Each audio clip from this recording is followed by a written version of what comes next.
Thank you all for joining me for happy hour again this evening. As you guys know, I'm Katelind Groenhagen. I'm the Director of Sales at Propel Orthodontics. And this crew should look very familiar to all of you. So we're going to skip the full intros tonight, hop pretty much right into the good stuff.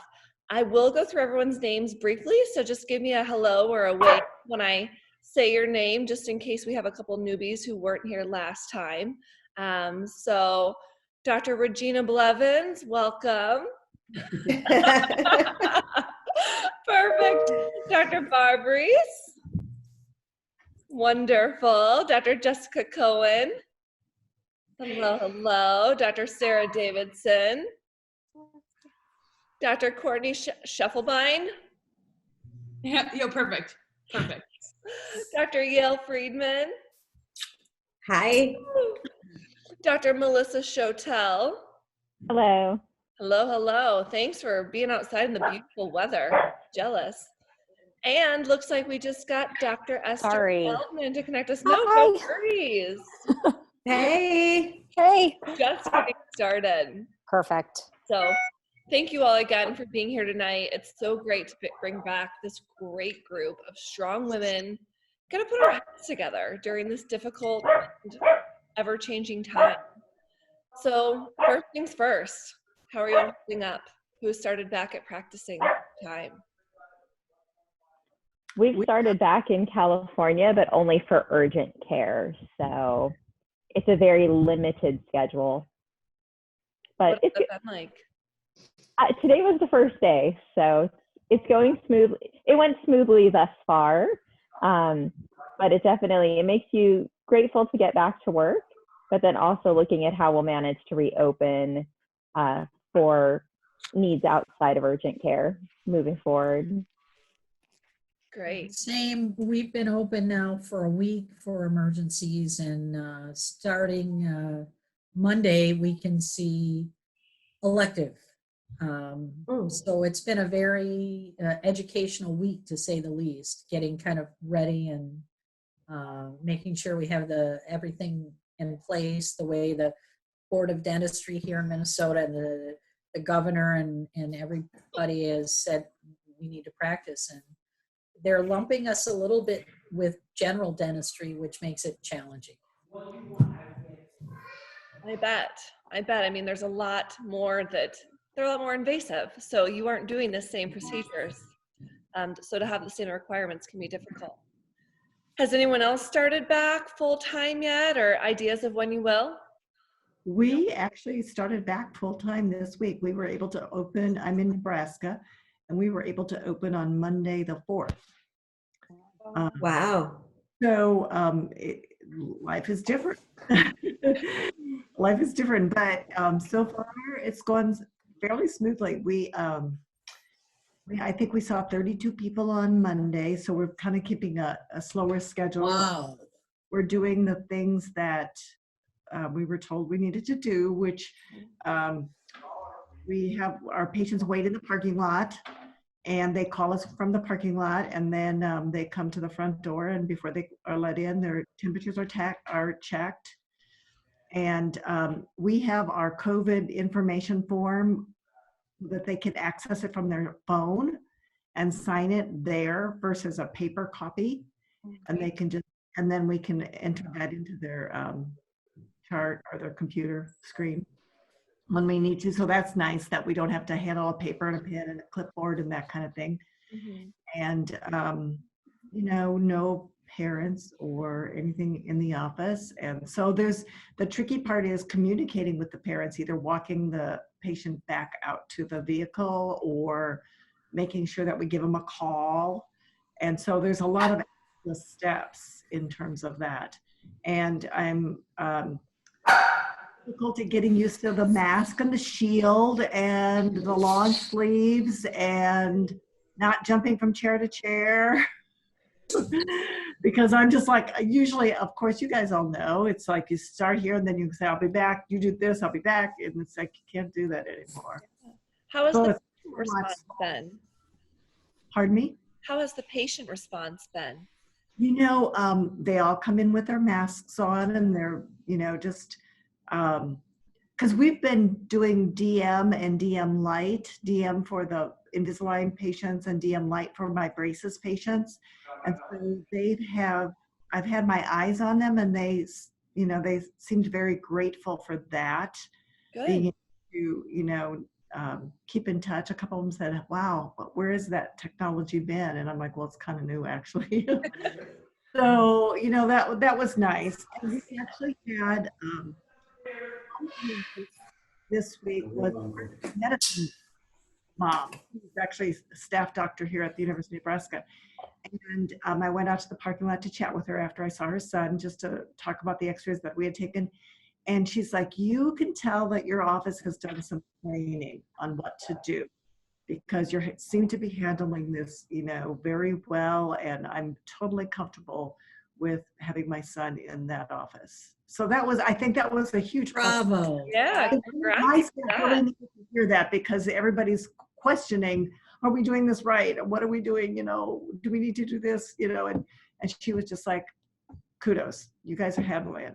You can tell you. Talking to the parent during the appointment, one of the things that I wish I could take credit for it, but one of our assistants figured out, either an iPad at the chair or an iPhone. Even if the kid has an iPhone, we've been FaceTiming with the parent out in the parking lot, and they can be part of the appointment. And then you don't have to do follow-up. They even can make their next appointment right there while you're finishing up. Great idea. Yeah. Yeah. So we've done it. We started taking photos on the iPhone. They don't have cellular data plans. They just are on Wi-Fi. But we started doing that because Invisalign is going to go to, if you want to use their platform, iPhone submission photos with their digital photo uploader. That's, like it or not, is coming eventually. So to preempt that, we got an iPhone for each chair. So when they're doing their revision photos, they don't even have to leave the dental chair. But now we're finding a secondary use for those is being able to FaceTime with the parent in the car. So that's worked out really slick. That's Great perfect. idea. That's a great idea. Now, I've only seen about 12 patients in a day. I don't know how it'll work when I'm trying to do 32. My God, that's right now seems overwhelming, but I'm sure we'll get used to it. And how many did you used to see in a day pre-COVID? Oh my gosh, we all used to see 80, 90 patients in a day. Exactly. You guys will find your stride in the new normal, and you guys are kind of leading me into my next question, because everywhere we look, we're seeing an overwhelming, at least, I know I am, so I'm certain you all are as well, seeing an overwhelming amount of conflicting information telling us what to do, when to do it, how to do it. And what do you think out of all of that is the most impactful things that, in regards to safety, measures of PPE, or any safety measures that you guys can do once you reopen your practice fully? What do you think will make the most impact, have the biggest difference? A spin on that, and I'm going to twist it just a little bit and tell you what my most disappointing thing is first. I belong to a lot of doctor groups, and in some groups, and I'm not going to say what groups they are because they all have good things and bad things about them, okay? But what I find really disappointing is in some cases, there are doctors that sort of shame other doctors for what they're doing and saying, maybe it's not based on science. Okay, I agree with that. But even if it's not based on science, if our state is mandating it, or our board of dentistry is even just recommending it, Right. it puts you in a liability situation if you don't do it. Mm-hmm. Okay? But there's some vocal people out there saying, oh, I can't believe you're doing X, Y, Z because that's not scientific. Well, yeah, we all know that. Yeah, and at the end of the day, it's about making sure that you're comfortable, that your team is comfortable, your patients are comfortable. to come Well, back and in? that's another good point. Just because even if the state doesn't mandate it, if you're going to get assistance to come back and work in your office, sometimes you have to do that because that's what their comfort zone is, and we can't work without them. Right. Yeah. So what are some of the things, what are some of the measures? I mean, Dr. Shotell, you started back with urgent patients, so a little bit less, critical than emergencies. What precautions are you taking? What do you think is most important?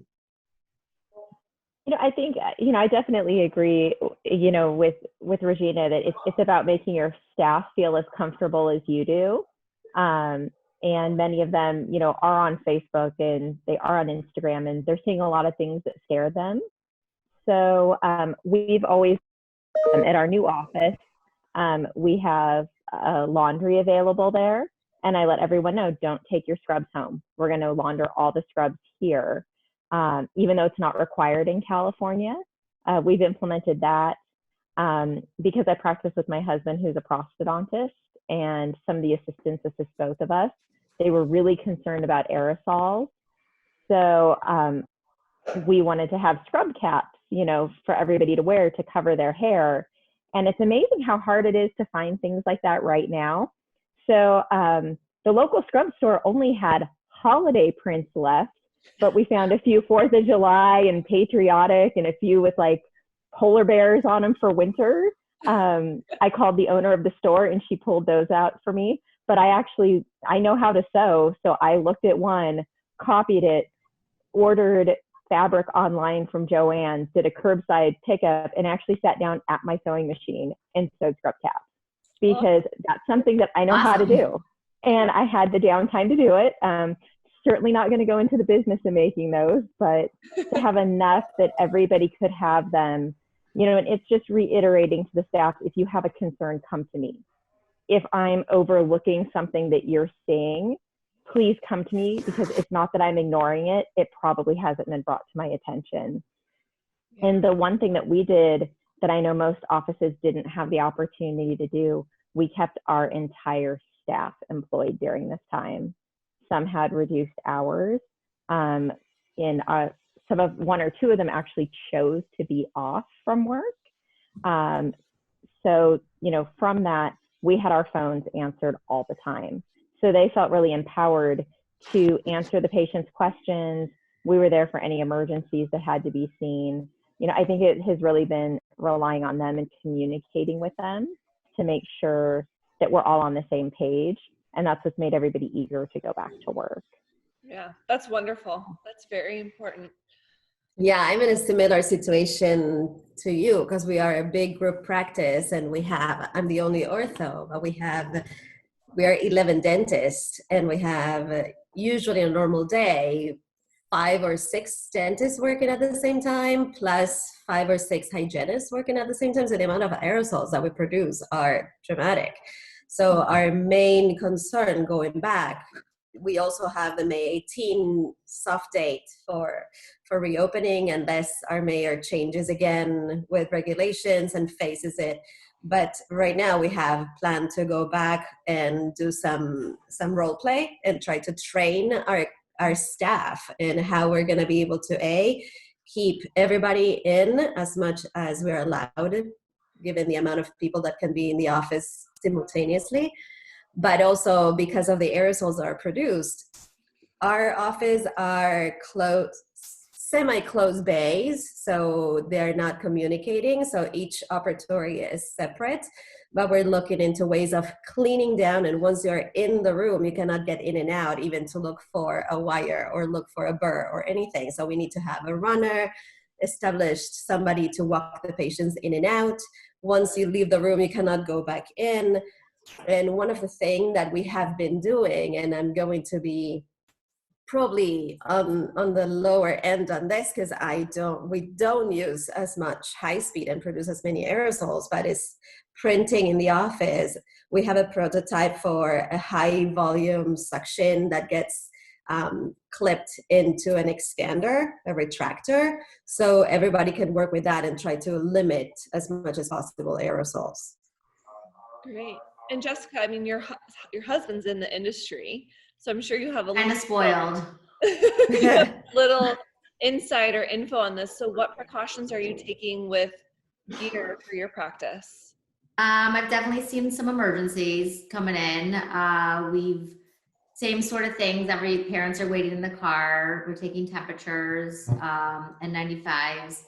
We've been using. I mean, it's hard to practice that way. You know, it's you get hot and we've ordered, as opposed to using high speeds for any debonds, we're going to use our debonding pliers as much as we can. You know, in Chicago, we can't technically reopen. They're saying maybe May 11th. Most likely May 18th seems more realistic.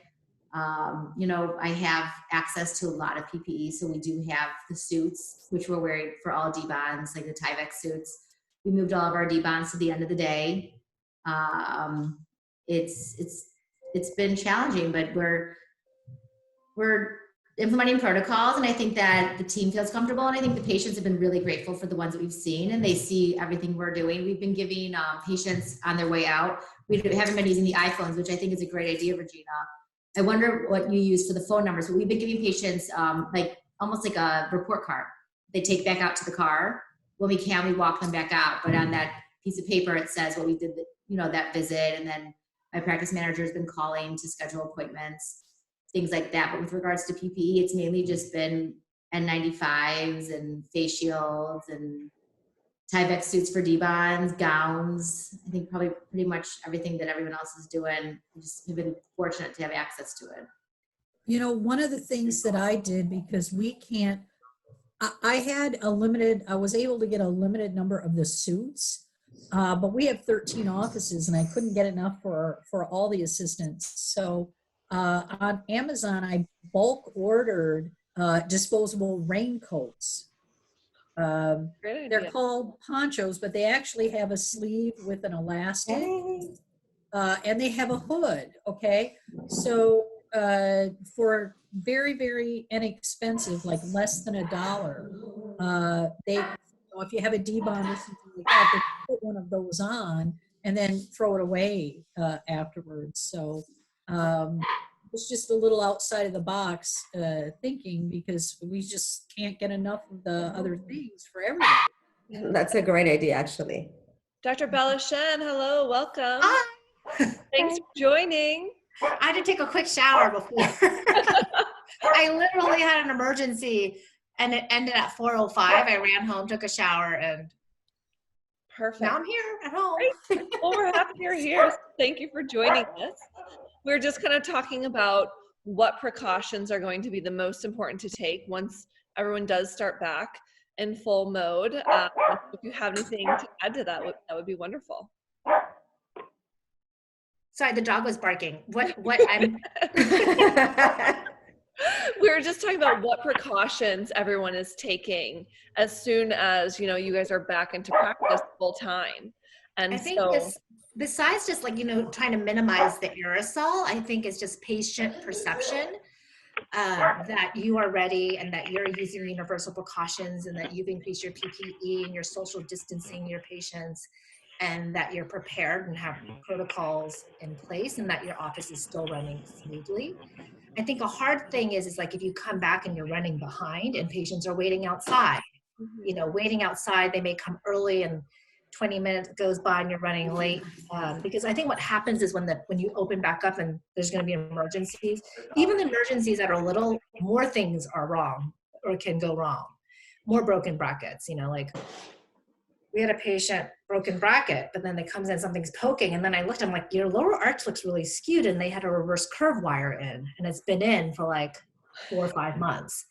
And you can only imagine like the arch gets near, like the arches are not coordinated, the whole jaw is skewed. And then you're thinking, you're just fixing one thing. And then you look at it and you're like, what's going on here? You know, and then that appointment ends up taking longer and then you run behind. So I don't think, if you social distance, it may be okay, but it's still hard to put the patients, like you don't want to put them side by side if you have like an open day. Yeah. Have any of you guys started to implement curbside check-in where they can maybe text you once they arrive and wait in their car? Regina, you guys have? Yeah. One interesting thing that I'm doing, I have to go to Walgreens once a day because we're limited to 1 bottle per person. But I have like a whole thing of hydrogen peroxide here with me because one of my endodontist friends read an article about adding hydrogen peroxide to your bottle source for your chairs to decrease the amount of aerosols when you use the hand pieces. So in addition to having the patients gargle before you see them, putting it actually in your bottles might help reduce that. Again, whether in the distilled water and the chairside cart water. Yeah. exactly, yeah. So if you have That's a a great liter, idea. you have about a third of it filled with the hydrogen peroxide. So like the first week of March, I went to Walgreens and I was buying hydrogen peroxide when they first started closing because it was like sold out everywhere. And I got 6 bottles and I tried to carry it with my hands and I couldn't. So I ran to go get a basket and then everyone saw me and they ran and they took all the bottles. Oh no. And cleaned it out. And I was so mad. I'm Zip like, White actually has hydrogen peroxide. what? You know, and the other thing is, nobody's mentioned it, but I guess in New York, they're talking about like, I'm going to have my staff members get antibody testing before they come back to work. And I don't know if it's to tell my patients for more peace of mind or for us to have peace of mind, but. And we don't have that available here, but that would be a great idea. Okay. But then we were thinking, what if you end up having to then you would have to go get tested like once a week because we see patients and then you interact with different people. And even the antibody testing, I was talking to an ENT, he said there are different strains now of COVID-19 and there's different ways of testing. Yeah, and you can get reinfected. So it might for optics, it might give a patient peace of mind, but it doesn't really mean that you can't get reinfected. Yeah. Or are not currently infected. And I think there's some fake tests out now. So the finger prick's different than like the Quest blood serum draw. So like you might turn positive or negative on one. They're not very specific. Yes. Wow. I'm taking notes here. I love that Poncho's idea. So there is a difference because you can test positive for IgM versus IgG, and then IgG means you actually truly have the antibody. IgM might mean you possibly could still infect people, carry the virus. I feel like there's not enough information yet to say with the full certainty that you are immune. So the other thing for optics. Oh, sorry, Kate. No, I was just saying maybe save your, $40 or whatever it is for right now for each. We're just doing that every week. The media isn't helping right now. The media is like putting ads out and articles out saying that you shouldn't go back to see the dentist. It's the last place you should go because of aerosol. And I know the AAO put out in their emergency consent for that COVID consent form, they put this whole thing about like if you come to the office, you're at higher risk because of the air droplets creating aerosol, and you may catch COVID by coming into the dental office. And we had a mom look at that and she called me and she's like, your consent form scares us, So then I went and modified it and changed it to something else I saw in someone else's Facebook group. That was a little less scary because then I looked at it, I'm like, if I read this, I wouldn't want to come in either, and seeing the news, it doesn't help. So what are some things you guys are doing to minimize your patients' fears and parents? I'm designing little signs to kind of put like in every room in one of those little plastic sleeves that talks about all the precautions that we're doing, what screening, temperatures, wiping down the surfaces, a third of our normal patient load, just like being overly obnoxious kind of about like the precautions and just stating them and making it obvious that you're washing your hands in front of the patient, things that you normally do, but just kind of being a little bit more exaggerated for their peace of mind. To add to that, one of the things, we're all the same, we've read so much, but one of the things that I read was that this is really going to define our future and how our patients perceive us. Because if we create this sort of illusion that we were being unsafe before and now we're wearing hazmat suits and shields and everything, that it could really change the face of dentistry, and patients are going to go, well, okay, COVID's gone, but what about all the other things you guys are spreading around? So I think that it's partly to one of the things that we're not open yet, and we don't even have a date, so I have lots of time to think about it. But one of the things that is going to be my goal is to sort of say, first of all, awareness of the fact that there's very little evidence to support that there's been community spread because of dental offices, and you look at places that have remained open, which we would see that quite quickly if there was transmission happening. And moreover, to say to patients, look, the reason for that is that we've always had stringent, sterilization and hygiene protocols. We always wash our hands. We use, protective barriers. And yes, we are going to do these things because they're being mandated, but change it less of the dialogue is it's needed, because the truth is we don't know. And the last thing I want to be doing is wearing scrubs and a hazmat suit for the rest of my career. So I am hoping at some point that we're going to come to, it doesn't all seem to be evidence-based. And I think that the dialogue or the message I'm trying to send to my patients is, look, we are following everything to the letter. And our goal is to make it safe for our staff and for you, but we already had these measures in place that are really important for infection control. I agree. The dental office Definitely. was always something that had to follow OSHA infection control really strictly. And right now, at least in Los Angeles, I find there's like the LA Dental Society has one opinion. The West LA Dental Society has another opinion. Some are saying you need N95s. The ADA, the CDA, they have not said that. So like personally, I can't wear an N95. They're horrible. I'm like 7.5 months So pregnant. hot. I can't breathe like I walk 5 steps, I can't breathe. That N95 nose, that like blister, I cannot, it's so heavy. So a level 3 I have marks on my face. Yeah, a level 3 mask and a face shield is going to be more than enough, at least at the beginning. We're so lucky as orthodontists that we don't have a lot of aerosols in our office. I mean, I don't know if any of you have a Cavitron. We don't have Cavitrons. We don't have anything like that. So Somebody said they're taking the stuff off with a plier. I'm doing that. I'm finding I may never go back to a handpiece. I know. I love the adhesive Pliers. Yeah. Do you guys know how to sharpen it? It was fast. Well, I was a hygienist. I don't know how many of you were hygienists, but you can take the little Allen wrench and take the blade off and sharpen it like you do a scale. A curette. I know, but I don't even cook, so I don't even know how to sharpen a knife. I was thinking of asking my mother, but I was like, I bought it. I have the stone and I have the thing. And I'm like, how do you do it? At what angle? 45 Free, they'll do it for you. How do you do Some it? of them you can send back and the companies will do it for you. Oh, yeah. But then you have to wait. I want to sharpen it just before you do it, and then they pop off. It's so fast. Yeah, they do pop off. It's a third or less the time taking it off with a handpiece. Yeah. Really? Also for attachments? Yeah. Yeah, they pop right off. It does matter what material you used. I've tried like 4 different attachment materials. And for example, Transbond does not come off near as easy with a plier as right now I'm using Volco Grandioso. It's on the list of Invisalign approved attachment materials.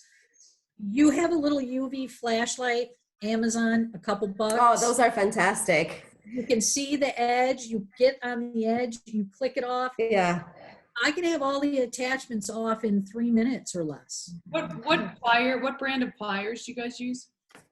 It's an adhesive removal plier I got mine through Dynaflex, but a lot of companies sell them. I have Hugh Freedy. Yeah, it's a Hugh Freedy brand. Okay. Courtney, Regina sent it to me after our last one of these because Sarah had asked for it. So I'll find it in my email and I'll send it out to you. Kate, Send it to the group. I tried to order it and they said it was discontinued. Wow. No. So that was the one that was the Dynaflex, but there is Orthoply. Orthoply's having a big sale on them right now. Orthoply, and it's just called adhesive removal appliance. Yeah. Adhesive removal plier. I just got 5 more because I'm trying to get my other doctors to adapt this too, because up until now I was the only one of 5 that was doing it like that. But all of a sudden now everybody's interested. And you never chipped a tooth or anything? Yeah, just because it's been a minute. Do you just put the pad directly on the tooth, or do you use a cotton roll and then put the pad? I just put it on the tooth. Now, that said, if I had a central incisor that had a big composite on it, I might not do it. Okay. Unless it's sharp. Unless it's really short. No, Bella, I always think you use cotton. You use cotton, like a big cotton plier, and pop it. Well, Before they say ouch, it's already off. yeah, it has a plastic. Like a banner moving plier with like a sharp edge. Yeah. Yeah. perfect. Well, I'm gonna have Jessica send me the new plier info, and I'll make sure you guys all get it, because I know other Perfect. people are gonna want it as well. And I'll probably just post it on my Facebook, and we'll get it out to the masses. But Wait until we get it first. okay, yeah. They're already selling out. Really, everybody else is so good. Don't worry about it. Except VIP. Composite that has a UV property, and you use the little UV light, or black light, or whatever you call it. That helps a lot. Awesome. That's great. And so you guys, again, you're leading me into my next question. And I love how you guys do this. It's like I set you up. But, you know, regardless of regional openings, directives, I think we're all going to have a period where patients are cautious and maybe want to maintain social distancing practices, you know, reducing their time at your office and their contact with others, reducing their exposure to aerosols, kind of like we were just discussing. And in fact, we might be looking at a true foundational shift in the way that, you know, you guys practice in the long term. So when you do get back into the clinic, what technologies do you think you're going to focus on, or what changes will you make right away to increase your efficiency? I'm going to charge more for fixed appliances. I'm sorry. Okay. I am. Because it's going to take more time. I have more emergency visits, et cetera, et cetera. And I think everyone is going to get a V Pro 5 or whatever you're calling it today. Plus. V Pro Plus, doesn't matter, V Pro. Regina, are you trying to get another bottle of wine from Kate? Yes, absolutely. Are we allowed to do Propels now since they're elective surgeries? That I don't know about. That's a great question. Right? But I think getting somebody in and out of the treatment as quickly as possible is going to be the most efficient and cost-effective way we can do it. I'm also hoping that all this is changing the culture of our patients. I don't know about you guys, but we constantly have a lot of no-shows and last-minute cancellations because they're used to being able to get squeezed in. Maybe that's my fault because I'm very permissive in that sense, but now seeing the value of keeping their appointment because they cannot get in for another couple of months is going to be a way of weeding out the type of patients that you want in your practice or not, and having them learn and appreciate the amount of time and effort. There has been this meme going out. I got it from a friend from back home. It's setting up the operatory, taping, saran wrapping every single surface and putting everything, and the doctor is ready with all the hazmat suit and everything. And it's like, doctor, the patient just canceled. Yeah, and that's not going to fly anymore, is it? No, I'm hoping it doesn't, and it changes the culture and the value of our time as well. They're going to have a higher cancellation fee because that's just $200 worth of PPE you just wasted. Yeah. So no, that's a great point. You know what I was thinking, when you open, let's say we open in like June, right? We have patients that have appointments scheduled in June already, right?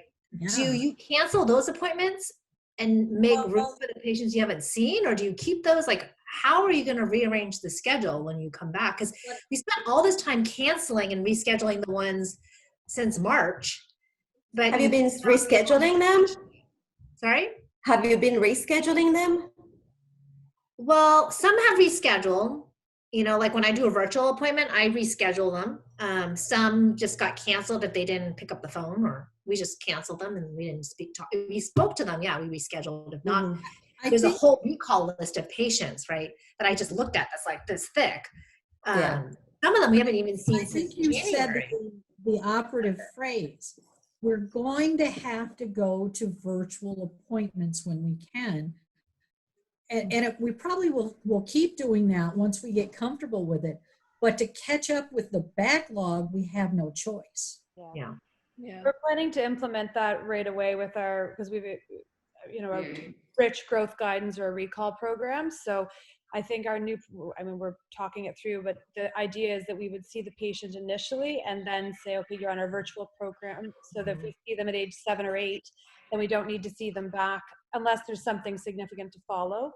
And I think that, as a busy mom, I would appreciate that if someone offered that to me, and especially in this context, I think that's going to be a paradigm shift, is one quick way that we can get a lot of people out of the office. I think one of the things that's really saved me has been doing my observation appointments. Now, I've been doing that virtually now for well over a year. So in my practice, that was something already happening. So the parents and the kids are already used to that.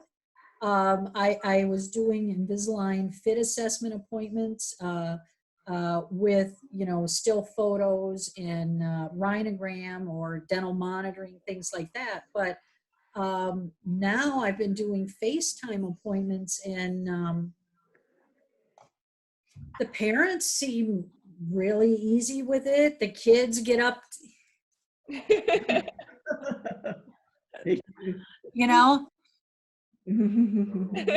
it's the new norm, Do you have them send you photos before your virtual appointments? Well, what we've been doing, yes, with rhinogram, if they want to do the texting option, yes, we have them send in the photos. I assess it, and then they get a note back saying our findings and what our recommendation is. Then there's other ones that really want more of an interactive. So we've been doing Zoom and FaceTime. And to tell you the truth, FaceTime for me has been easier than Zoom. And there's like this personal connection when we've done it. Literally, I've had the kids do this. They're very good at it. If I can't see it, we can, run, get a spoon. I need it to open wider. And then if you're on a phone or an iPad doing it, you screen snip or not screen capture. And then I've been putting those in their chart. So it's very interesting new model. Yeah.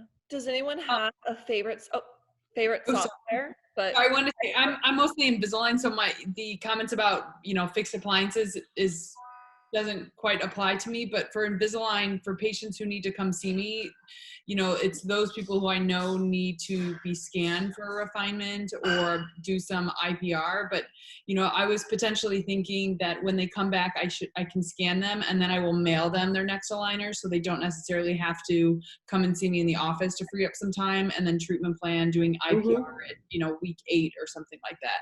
And then also the Invisalign site has those smile assessment or something where they can send the photos, which has been helpful. Virtual care. Yes, exactly. So you keep all the attachments the same then? You don't remove attachments, just keeping them what they are? Yes, and you just say, hey, look, we're trying to minimize the amount of aerosols right now. Your attachments are gonna stay on. There could be worse things. You could be in fixed appliances. Struggle's real. Yeah. I love it. Any other, Dr. Shotell, anybody else, any other tools that you'll be using or products that you're loving? I know Dr. Blevins hit on vPro. There's some dental monitoring. Anything else you guys are going to be doing or implementing to make sure that you're as efficient as possible and meeting those demands of the patients who want safety and less visits? I think virtual is the way to go. Because we have Smile Snap, that option for virtual consultation on our website. And we're getting a lot of action on that right now because people are like, well, I need to do something, and what can I do? So that's been really nice. And it's nice because it saves time because, some even new patients just are no-shows. And actually we had one at 4:00 today, and it was going to be virtual, and they didn't do it. And so it's just really nice not to have saved that office time and taken anybody, planning for it. It's just like, well, they didn't come. Didn't.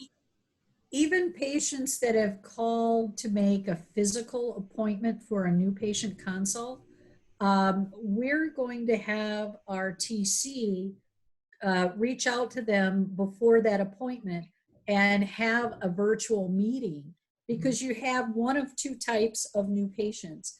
The ones that are shopping and they want to know, am I a candidate and how much? And then there are the ones that are ready to start. So we're going to have the TCs. You have one of two types. Huh? Oh, go ahead. Oh, and try to screen for that. Because really, if they're just price shopping and want to know if they're a candidate, we don't really need them in the office for that. Right. I agree.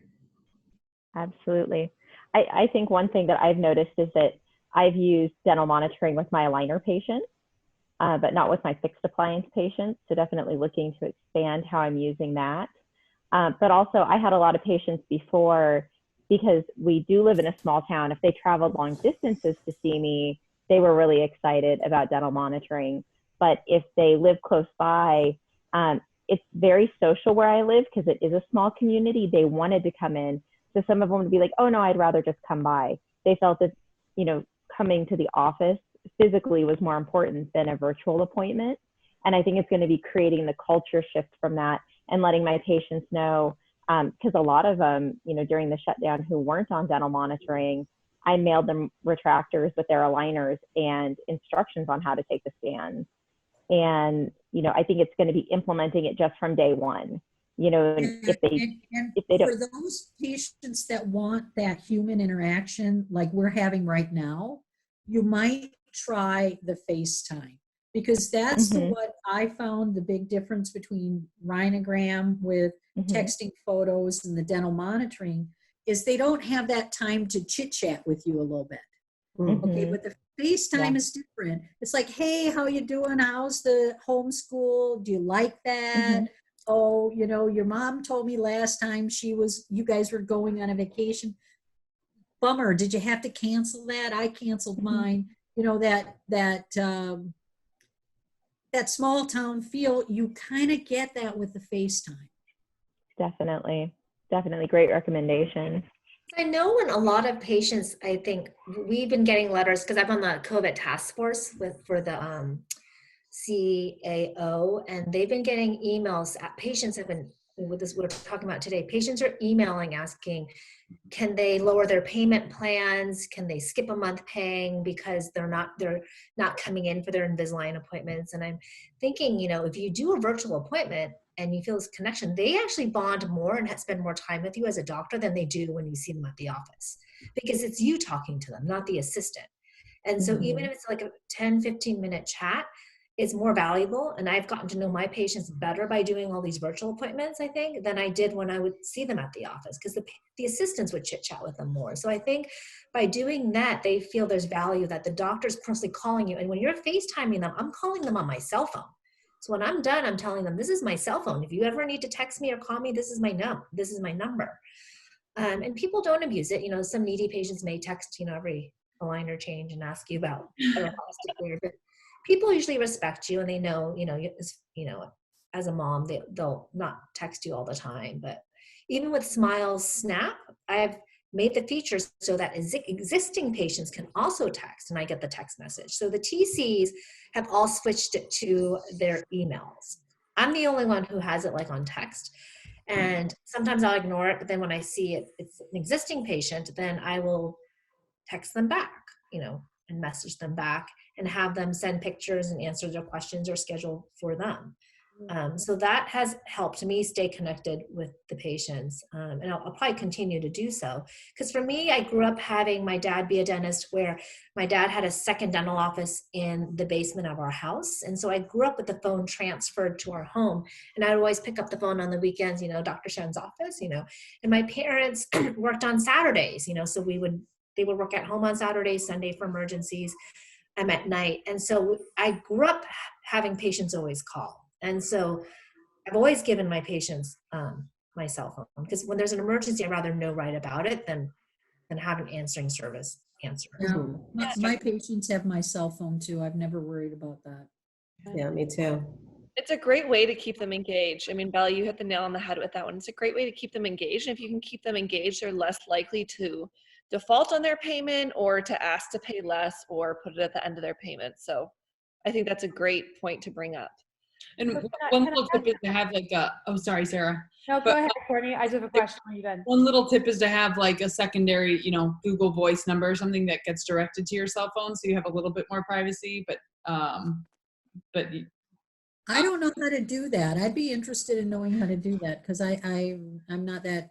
If you can create a fake number and just have whenever somebody texts it or calls it, it goes directly to your cell phone. So patients think they have your cell phone, but they don't, which is great. And then if you have, assistants can have the app, the Google Voice app downloaded on their cell phone, so they can also respond to any text messages, which is great. Cool. Does one text message go to multiple people? It goes to the number. So if your assistant has the app downloaded and they're logged in as your number, then they can respond. Great tip. And they call, like, when you work remotely, you call. And they call. And so like my office phone number is actually a Google Voice number. And I actually have, because I only have an assistant and a front desk, when they call my office, if my front desk is on the phone with somebody else or interacting with a patient, the phone gets answered by Ruby Receptionist, which is a company, I think, out in Oregon, and they answer it, and patients think they're my front desk, but they basically refer them to shoot an email or, reschedule their appointment online. But it's seamless and it really takes care of the patient. You only have 2 employees, Courtney? That's it? Employees, yeah. So do I. Lucky. Right now. I've only been open, my practice, I only opened it like 9 months ago. So we are keep it that way. Yeah. I'm jealous. Yeah. Every day I'm like. I have a question for those of you who are open. I have no doubt we're going to go to virtual consult, but what I'm struggling with is how we're going to integrate that into our day. Like I follow doctor time, and if I have a minute and a half and a regular adjustment, and now I'm doing a 15-minute FaceTime or a 10-minute FaceTime, like what's your plan with handling those and integrating them into your workflow? Because that I haven't been able to figure that out yet. I don't know if anybody has. You have to have an assistant do the virtual calls. Yeah, so you imagine them as like a chair. You book half an hour appointment and you pop in for 5-10 minutes, just like you would for a doctor seeing a patient. You're just delegating a staff member to doing virtual care now, or before. Well, you have to, because if you take them out of the chair, let's say you have 5 columns in your chair. You make 1 column virtual, that assistant still has to get paid and work. You can't just like lay your employees off. So you make them handle virtual columns. Maybe you make one assistant or the sterile person the runner to greet the patients, take their temperature, and do that. But you still want to keep your staff. Oh, yeah. You don't want to let your staff go, so you just see less patients, and then you create different duties. So everyone has like a new hat, and you do it that way. But yeah, I have an assistant running a virtual column. They're allowing a half an hour for each of those virtual appointments. But literally, if I spend 5 minutes in there, it's a lot. Yeah. Great. And there's no cleanup after. No. I use a company called Schedulista to do all my scheduling. So patients can schedule online, and I can set the parameters with how long an appointment slot is and where the buffers are. When they schedule it online, then I manually have to enter it in my TOPS appointment book. But what's great when they schedule it online is they can also schedule for a virtual consult, and I leave only like 20 minutes for that. But what's great is when you're doing a consult or a checkup, you literally tell the patient, hey, look, I only have 5 minutes left. I got to jump. I have another appointment, or I have another virtual check-in. And so what's great is that when they schedule it online through Schedulista, Zoom already sets the parameter where they only allot 20 minutes. And so they know, how long they have, which is great. That's great. But Awesome. I think Regina had a good point in that you don't spend much time in those virtual consults. In fact, we had one this week, and my TC reminded me that we had a virtual consult, and all of a sudden I saw her in the clinic, and I said, I thought we had a virtual consult. She said, I've got it all handled. It's like the the third one in the family. They didn't even need to talk to you. I gotta go. I'm like, oh, good. Perfect. That's wonderful. I have a question. Oh, I'm sorry. No, go ahead. Because I'm changing topics completely. Is that okay? Yes, For change it those of you still doing braces, has anybody tried or looked into light force? I'm going to be on a webinar to learn about it in about a week. Because I looked into them before. Yeah, and they're right in my backyard. They're out of Cambridge. I was looking into them before we shut down. Sorry? It's a Harvard guy. Yes. Yeah, Alfred, yeah. It's completely customized, milled ceramic brackets. Where it's an indirect bonding system, and the bracket is designed based on where you can bond the bracket. So the whole premise is you'd need to see the patient probably every 3 or 4 months only. I was attracted to that idea already before all this started to happen, and not needing to have a stock of things in the office. And I think that my only hesitation on this is, since I have so many adult patients and the brackets are still white, that would be not so great for my patient base, but I was curious if anybody had any experience with that. I don't. I think I do a lot of Invisalign. I think people either want Invisalign or they want like lingual braces. They don't want braces. I hate lingual braces. So I actually I hate I used to charge like $3,000 more for lingual braces, and said it's not worth my time. But I just started doing in-brace, and I've done 2 cases. It's hard to do, it's like the learning curve, of doing everything. But we had an emergency because one of the lingual brackets was broken and poking his tongue. So I was like, oh my gosh, this guy has canceled his Propel patient. He was going to do Propel, no showed for anything. I've only seen him twice. The day, the consultation, I saw him putting it on, and then we changed it, the wires. And he was class 1 severe spacing, top and bottom. Spacing. The in-brace second wire chain, all the spaces were closed. I looked at him and I'm like, you're done. It's great. I've had great success with it too. So, and I'm impatient with the wire because they'll have you come in, take photos, and you're first wire, really crooked teeth, and you're waiting. And then if you wait 4 or 6 months and you don't see them with COVID, the teeth are straight by the time they come in. So in-brace is actually quite amazing, I think. Easy to use. Actually, my bonding technique is superior now after having done the in-brace training, learning about monobond, how to bond a porcelain, how to even bond enamel. I was doing it wrong, I guess, the whole time. I never etched for 30 seconds, and I don't think I was 15. 30. And when you actually have to use a timer, you realize, I think I was only doing it for 7 seconds before. Actually, I learned the hard way with a timer when I had to rinse my Propel patients for a full minute. Yeah. This is the longest minute of your life. Full minute with Peridex in your mouth. Yeah. But I've heard a lot of really great things about Light Force, and whether you're using in-brace or Light Force, if you're doing brackets, add in a little Propel, a little V-Pro, you see them twice and they're done, basically. I like that. But we've heard good things, and they are in your backyard. Alfred's right over there, so worth a shot to check it out. But I have one more question for all of you, at least one more. And if you guys have an experience on this, great. If not, that's okay. I know Jessica Cohen does for sure. Her and I have talked about it before.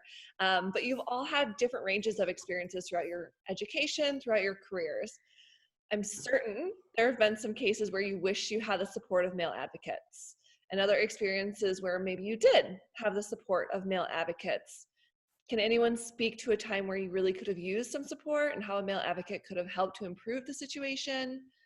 And or vice versa, on the other end of the spectrum, where they where they did support you, and the difference that it might have made for you. Jessica, I know you have one, so if I can call on I just texted him, don't worry. Derek, if you're watching, big shout out right now, Dr. Bach. Yes, I do. Listen, I'm in a community where I just opened my own private practice with a lot of orthodontists within 1 mile. And a lot of people have been haters, not talking so highly of me. They don't know me. They don't know my team. They don't know what I do. They don't know my vibe. Derek has been a huge support system with everything that I do. He's been someone to just give me advice. We've been, even with COVID, him and I have been conversing a lot about how to manage patients, when to open, things like that. But it always helps to have someone in your corner, whether it's male, female, whatever it is.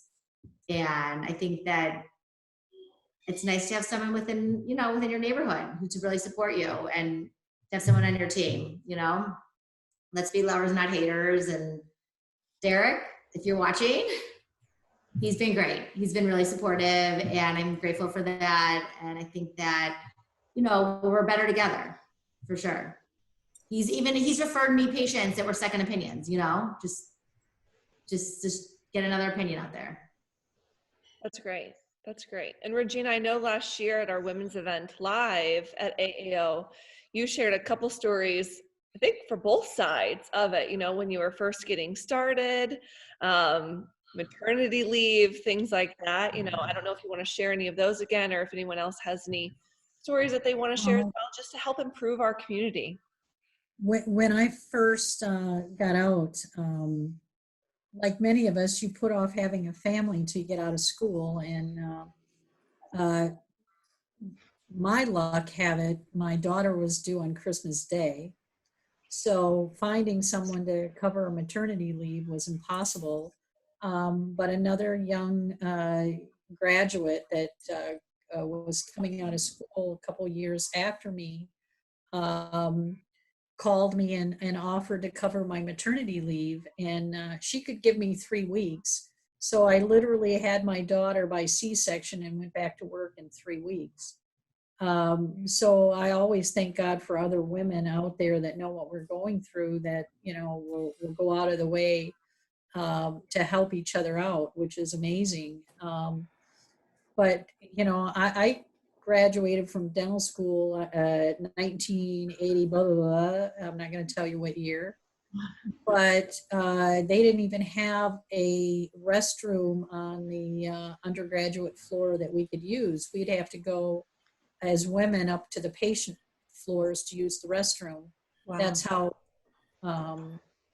they didn't think that, you know, women were going to be in the profession, so they didn't even go to clinics for that. But I've had some phenomenal mentors, you know, Bob Boyd, for example, took me under his wing with the Invisalign product, and always treated me as a colleague and as an equal, and I'll never forget him for that. And you know, right now the wine won't let me remember anybody else's specific name, but it's changing, you know, and what I hope to do is, regardless of whether it's a male or female, is mentor the younger orthodontists as best I can.